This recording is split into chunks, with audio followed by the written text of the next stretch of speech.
గంగాధర్ బానాలా ఉన్నారు, Israel Telugu association నుంచి. గంగాధర్ గారు, అప్పటి నుంచి మీరు ఏదో ఒక సేఫ్ ప్లేస్ లో కూర్చున్నారేమో అనిపిస్తుంది. అది ఏమన్నా బంకరా ఏంటి? మీరు ఎక్కడున్నారు ఎగ్జాక్ట్లీ? ఏం జరుగుతోంది అక్కడ? మేడం, నేను myself Gangadhar Banala, Israel Telangana association అధ్యక్షుడిని. నేను ఇక్కడ మేము 2000 మంది వరకు ఉన్నాం ఇజ్రాయెల్లో, ఈ రమద్ గన్ బెనివ్రాక్ ఏరియాలో. నేను ఇప్పుడు మెట్రో స్టేషన్ లో ఉన్నాం. రాత్రిపూట సైరన్స్ వచ్చినప్పుడు, అలర్ట్స్ వచ్చినప్పుడు మేము ఇక్కడ వచ్చి పడుకుంటున్నాం. అందరం ఇట్లా పడుకోవడం, అందరూ ఇజ్రాయెల్ సిటిజన్స్ కానీ మేము కానీ అందరం ఇక్కడనే పడుకుంటున్నాం మేడం. మెట్రోలో మాకు ఫుల్ సెక్యూరిటీ ఉంది, ఇక్కడ ఏం ఇబ్బంది లేదు. సైరన్స్ కూడా ఎట్లా వస్తాయంటే 10 నిమిషాల ముందు హోమ్ కంట్రోల్ కమాండ్ అని ఉంది యాప్, దాంట్లో వస్తాయి. రెడ్ అలర్ట్ అని ఉంది, యాప్లు వస్తాయి. యాప్లో మాకు మెసేజ్ రాగానే 10 నిమిషాల తర్వాత, 5 నుంచి 10 నిమిషాల తర్వాత మేము అంతలోపు బంకర్లలోకి వెళ్ళడం. ప్రతి బిల్డింగ్ కి బంకర్లు ఉన్నాయి మేడం.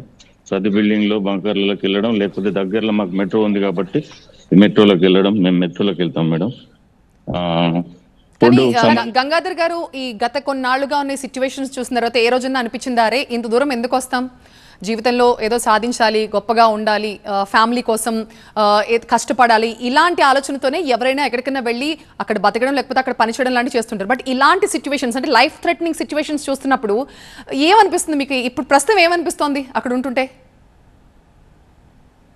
మాకు థ్రెటనింగ్ అంటూ ఏం లేదు, అంటే కొంచెం భయాందోళన ఉంటుంది. సైరన్స్ వచ్చినప్పుడు మిసైల్స్ కానీ, రాకెట్స్ కానీ, శత్రు దేశాలు ఇక్కడ దాడి చేసినప్పుడు ఈ దేశం పైకి. కానీ వీళ్ళకి ఐరన్ డోమ్ సిస్టమ్ ఉంది, ఐరన్ బీమ్ సిస్టమ్ పనిచేస్తుంది. వీళ్ళు ఇంటర్సెప్ట్ చేస్తారు పైన ఆకాశంలోనే. మా పైకి వచ్చి పడే పరిస్థితి ఉండదు. మేము ఆ శిథిలాలు ఏవైతే ఉంటాయో, వాళ్ళు పైన ఐరన్ డోమ్ సిస్టమ్ ఇంటర్సెప్ట్ చేసినప్పుడు ఆ శిథిలాలు మా పైకి రాకుండా మేము సేఫ్ సైడ్ లో బంకర్లకు వెళ్ళడం, మెట్రో స్టేషన్లకు వెళ్ళడం, పడుకోవడం. మళ్ళీ ఎమర్జెన్సీ సర్వీసెస్ అన్ని ఆన్ ఉన్నాయి. ఫుడ్ కి సంబంధించి ఏం ప్రాబ్లమ్స్ లేవు. ఫుడ్ కి సంబంధించి సిచ్యువేషన్ నిజంగానే పానిక్ గా ఉన్నా కూడా అన్ని రకాలుగా మీరు ప్రిపేర్డ్ గా ఉన్నారు, ఒక సేఫ్ ప్లేస్ లో ఉన్నారు అని చెప్తున్నారు. సో